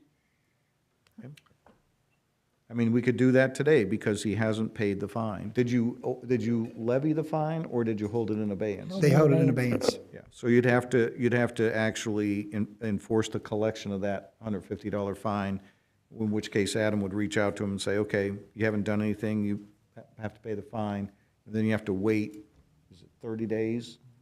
I'm not sure there's a real number, speaking of real numbers. What, remind me again, what was the complaint, just that the sewer had, that his septic. The septic had system. collapsed, and somebody complained about it? because of So Smelling? the original complaint was for illicit discharge. He was pumping it out into the street. Okay. So it's That's what we environmental. came out there for. Okay. Since then, he was no longer pumping it out in the streets, but you still had an open septic tank, which is a public nuisance. Open pit. An open pit, which is a nuisance. But he'd covered it with Covered with plywood. plywood. He does have a piece of plywood on it. I know people are having hard times. He assured us that his work would pick up. So what if we go ahead and levy the fine, and in 30 days, if he hasn't made any progress, then issue another citation? And if Well, nothing happens from we- that, then we file a As lien. Matt said, there's no maximum amount we have to reach in order to go I ahead and understand. try to collect on I that understand. lien. I'm just- So we can issue a citation Every day. tomorrow if you want, and every day. Right. But what you were saying is that if we just go ahead, levy the fine, go ahead and send it toward foreclosure. We'll place a lien on the property Place a lien on the property. Yeah. That's If he, ultimately if what's he, gonna happen. assuming he doesn't pay the fine, and doesn't fix it. then you file a lien, then you foreclose on the lien. I think one is enough in this situation. I don't think multiple fines are gonna get him to work any faster. But clearly, you gave him time to remedy.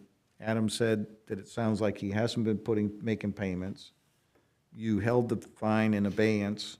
You could vote to go ahead and levy the fine and start that procedure. Well, as That's I a- recall, he was going to make 3 payments. Yeah, he was pretty convincing that he was gonna get this He done. was going to make I'm pretty 3 surprised he payments. didn't do it. And I assume that was.